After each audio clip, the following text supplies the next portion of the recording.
You know, for over 2,000 years, one single text has been the go-to guide for strategy, influencing everybody from military generals to top CEOs.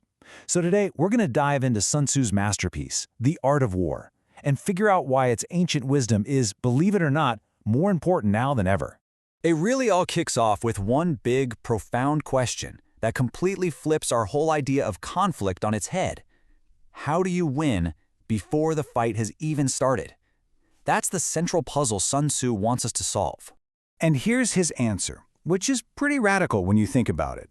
The greatest victory, the most excellent one, isn't about crushing your opponent on the battlefield. Not at all. It's about making the battle completely unnecessary in the first place. It's about winning so decisively on a strategic level that your opponent just has to give in. And this gets us right to the heart of Sun Tzu's philosophy, this idea of the supreme victory. It's a way of thinking that puts pure strategy and brain power way above brute force and just breaking things. I mean, think about it for a second. The whole point of any conflict, whether it's in business or politics or an actual war, is to gain control of something valuable. So destroying that very prize in the process, that's not a win, that's a failure. The truly skilled leader always preserves the thing they're trying to gain. Now this is where it gets really interesting, because he lays out this clear hierarchy of strategy. The absolute best thing you can do, mess up the enemy's plans before they even get going. The next best, keep their forces from teaming up. And notice, actually fighting them head-on is only the third best option. The absolute worst policy, laying siege to a walled city. And Sun Tzu is crystal clear on why. A siege is just a disaster waiting to happen.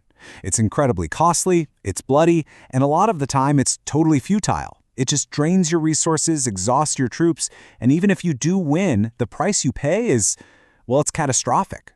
It's the ultimate example of a high-cost, low-reward gamble. A bad strategy. Okay, so if the whole point is to avoid fighting, then what's your greatest weapon? Well, for Sun Tzu, the answer is simple. It's knowledge, it's information, because superior information is what lets you outthink and outmaneuver your opponent every single time. This is probably the most famous line from The Art of War, and for very good reason. It is the bedrock of all strategy. Victory isn't about luck. It's the predictable, almost inevitable outcome of doing your homework and having a deep, thorough understanding of the entire situation. But what does knowing yourself and the enemy really mean? It's not just some vague feeling, right? No, it's a systematic, cold hard analysis. You have to assess everything, from morale and leadership, what Sun Tzu called the moral law, that crucial bond between a leader and their people, all the way down to discipline and physical strength. It's literally about creating a detailed balance sheet of every single advantage and disadvantage. And this right here, this is the payoff. Sun Tzu believes that the battle is basically won or lost in the planning phase. The more calculations you make, the more things you account for, the more certain your victory becomes. People who just rush into a conflict without thinking it through, they're pretty much planning to fail. So, you've done your homework, you've got the knowledge. Now what? How do you actually use it? Well, this is where Sun Tzu introduces his most cunning and, honestly, most effective tool, the art of deception. And we're not just talking about little tricks here. We're talking about psychological warfare, about bending your opponent's entire perception of reality to fit your goals. The core principle is actually pretty simple. Make them believe the exact opposite of what's true. If you're strong, you need to look weak. If you're gearing up for a big move, you need to look like you're just sitting around doing nothing. This gives your opponent a false sense of security, and it lulls them into making huge mistakes. See, this is all about controlling the entire field of play by controlling what's going on in your opponent's head.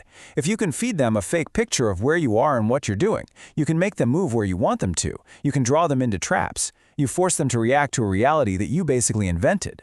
And the tactics he suggests are just brilliant. You know, hold out some tempting bait to lure them in.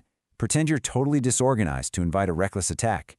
Act weak so they get arrogant, and then use that arrogance against them. The goal is always to keep them guessing, to keep them off balance, and to make sure they're always reacting to you and not the other way around. This metaphor just captures the whole idea perfectly. Your plans need to be a total secret, completely impossible to figure out. And then, when the moment is just right, you strike. And it's sudden, it's swift, it is overwhelming. You fall like a thunderbolt, ending the whole thing before they even know what hit them. So you might be thinking, okay, this is a 2,500-year-old military manual. How does any of this apply to us today?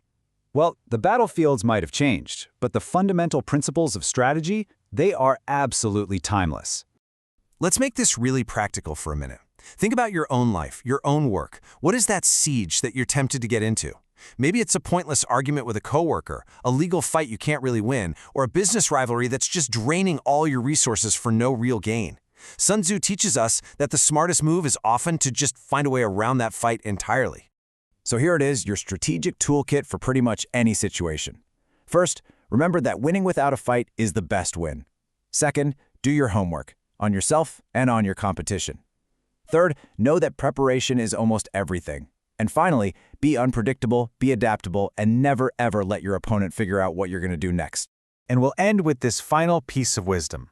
It's really a masterclass in strategic patience. Don't act unless you have an advantage. Don't commit your resources unless there's a clear prize. And don't fight unless you absolutely have to. You see, The Art of War isn't just a book about how to win. It's a guide to knowing when and if you should even enter the fight at all. And that, well, that may be its most powerful lesson.